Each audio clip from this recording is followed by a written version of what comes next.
இன்றே டவுன்லோட் செய்து உங்கள் ஃபேவரட் ஷோக்களை என்ஜாய் பண்ணுங்க.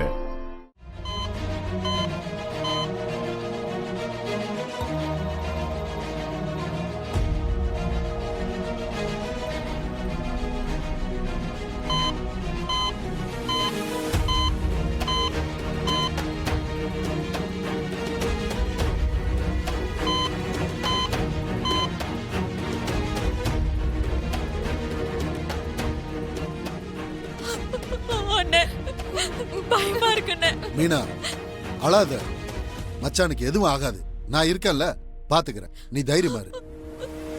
மீனா, ஜனாமாக்கு சொல்லிட்டியா? வந்துட்டு இருக்காங்க. மீனா, என்னாச்சு? தெரியல, நல்லாதான் இருந்தாரு. காலையில கூட பார்த்தேன், எப்போ போலதான் இருந்தாரு.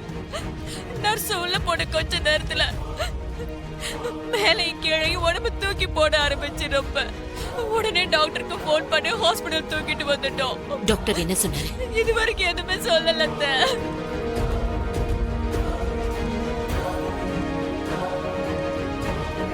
சிபி எங்க? சிபிக்கு நான் இன்னும் சொல்லல. ஜனமா, பெத்த புள்ள இந்த நேரத்துல கூட இருக்கணும்ல? இல்ல, இந்த விஷயம் அவனுக்கு தெரியக்கூடாது. ஏற்கனவே பிரகாஷ்க்கு இந்த மாதிரி ஆனதுனாலதான் சிபி இப்ப வரைக்கும் டிஸ்டர்ப்டா இருக்கா. மேலும் சிபியை கஷ்டப்படுத்த வேண்டாம். ஐயோ அத்தை, நாளை பின்ன ஏதாவது ஆயி ஏன் சொல்லலன்னு அவன் வந்து கேட்டா நம்ம என்ன பதில் சொல்றது? கணேசா, பிரகாஷ்க்கு எதுவும் ஆகாது. பிரகாஷ் குணமாயிடுவான், எனக்கு நம்பிக்கை இருக்கு. டாக்டர், நீங்க கொடுத்த ஊசியை தான் போட்டேன். எப்பவும் கோமா ஸ்டேஜ்ல தானே இருப்பாரு, திடீர்னு ஏன் இப்படி நடக்குது? நடுவுல வேற ஏதோ தப்பு நடந்திருக்கு. டாக்டர், என்ன சொல்றீங்க? செத்துக்கிட்டு போவாரா? டாக்டர், இப்போதைக்கு அவர் சாக கூடாது. இன்வெஸ்டிகேஷன், போஸ்ட்மார்ட்டம், அது இதுன்னு போனா நான் மாட்டிக்குவேன் டாக்டர். ஏங்க, நீங்க மாட்டினா நானும் தானே மாட்டுவேன். இங்க பாருங்க, நடுவுல வேற ஏதோ டோஸ் மிக்ஸ் ஆயிருக்கு. ரொம்ப நாளா கொடுக்காம இப்ப திடீர்னு கொடுத்ததுனால உடம்பு இப்படி தூக்கி தூக்கி போடுது. உங்களை தவிர அந்த ரூம்குள்ள வேற யாராவது போவாங்களா? என்ன தவிர நர்ஸ், இந்த வீட்டுக்கு மருமகளா வந்திருக்காள் அவ, என் தங்கச்சி, எல்லாரும் தான் போவாங்க. ஆனா இன்ஜெக்ஷனை மாத்தி போடுற அளவுக்கு அங்க யாருமே இல்லையா டாக்டர்?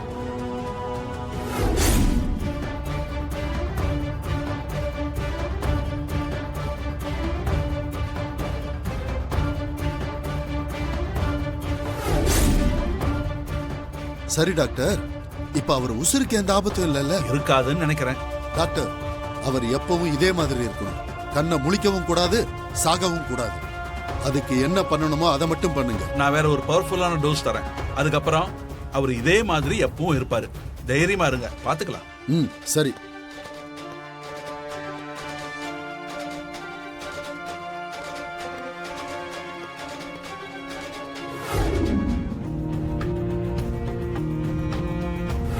நான் அடிச்சு சொல்றேன், நீ தான் கண்டிப்பா ஏதோ பண்ணிருக்க. மீனா, இவ்வளவுதான் கண்டிப்பா மாப்பிள்ளைக்கு ஏதோ தப்பா இருக்கு. ஏய் சொல்லு, ஏதாவது இன்ஜெக்ஷனை மாத்தி போட்டியா? இல்ல மாத்திரை மருந்து தான் ஏதாச்சும் மாத்தி குடுத்தியா? சொல்லி தொலை. கணேசா, நிறுத்துன. உனக்கு கொஞ்சம் கூட இறக்கமே இல்லையா? யார பார்த்து என்ன பேசிட்டு இருக்க நீ? மீனா, அவளுக்காக உன் அண்ணனையே எதிர்த்து பேசிக்கிட்டு இருக்கியா? தமிழ் அப்படி பண்ண வாய்ப்பே இல்ல. அவளை இப்படி அபாடமா பேசுறத என்னால பாத்துட்டு இருக்க முடியாது. ஓஹோ, மருமகளுக்கு சப்போர்ட் பண்றியா மீனா? அப்போ இந்த அண்ணன் சொல்றது தப்பு. இந்த அண்ணனுக்கு உன் புருஷன் மேல அக்கறை இல்லைன்னு சொல்ற, அப்படிதானே? அப்படி சொல்லலண்ணே.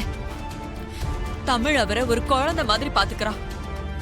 அவரை நம்ம ரத்த சொந்தம் கூட ஒரு பொம்மை மாதிரி, ஜட மாதிரி தான் பாக்குறோம். ஆனா தமிழ் அவருக்கு உசுறு இருக்கு, உணர்வு இருக்குன்னு ஒரு மனுஷனா பாக்குறான். அவர்கிட்ட பேசுறா, பழகுறா, அன்பு காட்டுறா. அப்படிப்பட்டவள நீங்க தப்பா பேசுனா எப்படி நான் பொறுத்துட்டு இருக்க முடியும்? மத்த விஷயத்துல அவளை பத்தி என்ன வேணாலும் சொல்லு, அத நான் கேட்டுக்கிறேன். ஆனா அவரோட விஷயத்துல தமிழ தப்பா சொல்லாதன. தமிழால அவருக்கு நல்லது மட்டும் தான் நடக்கும். எந்த விதத்திலயும் அவருக்கு எந்த கெட்டது நடக்காது. தமிழ், இத்தனை நாள் உன் மாமனாருக்கு கொடுத்த ட்ரீட்மெண்ட்டே தப்பு. என்ன சொல்ற கீர்த்தி? ஆமா, தப்பான மருந்தை கொடுத்துருக்காங்க. அதனாலதான் அவரோட ஹெல்த்ல கொஞ்சம் கூட இம்ப்ரூவ்மெண்ட்டே இல்ல. அது ஒரு ஸ்லோ பாய்சன் மாதிரி. அவரை கோமா ஸ்டேஜ்லயே வச்சிருக்கிறதுக்கு யாரோ திட்டம் போட்டு பண்ண மாதிரி இருக்கு. உங்க ஃபேமிலிக்கு யாராவது எதிரி இருக்காங்களா? இருக்காங்க. ஆனா அவங்க வீடு வரைக்கும் வந்து எப்படி செஞ்சிருக்க முடியும்? ஹாஸ்பிட்டல்ல கூட டைப்ல இருக்கலாம். இப்போ என்ன பண்ணலாம் கீர்த்தி? இங்க இருக்கிற டாக்டர்ஸ் ஹெல்ப் இல்லாம இத பண்ணிருக்கவே முடியாது தமிழ்.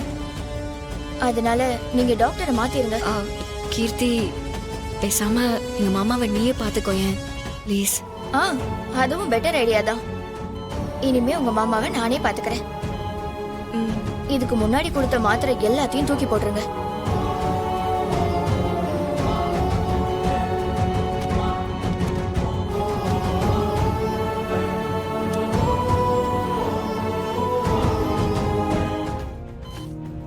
தமிழ், இந்த மருந்தை வாங்கிட்டு வா.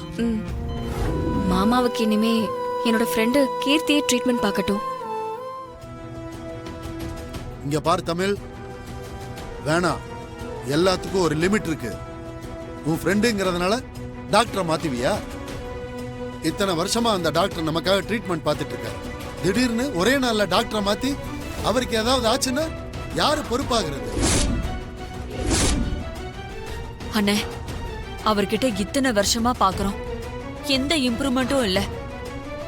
புதுசா ஒரு டாக்டர் வச்சு பாக்குறதுல தப்பு ஒண்ணும் இல்லையே. மீனா, நீ புரியாம பேசுற. ஏற்கனவே பாத்துக்கிட்டு இருக்க டாக்டருக்கு மச்சான் உடம்ப பத்தி எல்லாமே விலாவரியா தெரியும்.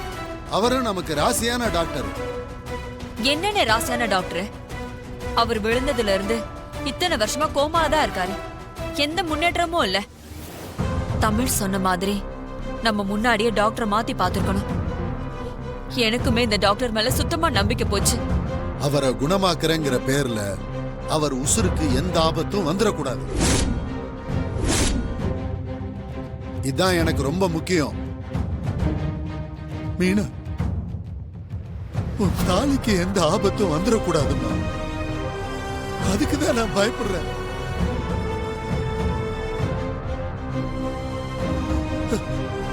கீர்த்தியால மாமாவுக்கு எந்த ஆபத்தும் வந்துடாது. ஏன்னா கீர்த்தி இதுக்காகவே மாஸ்டர் டிகிரி பண்ணிருக்கா.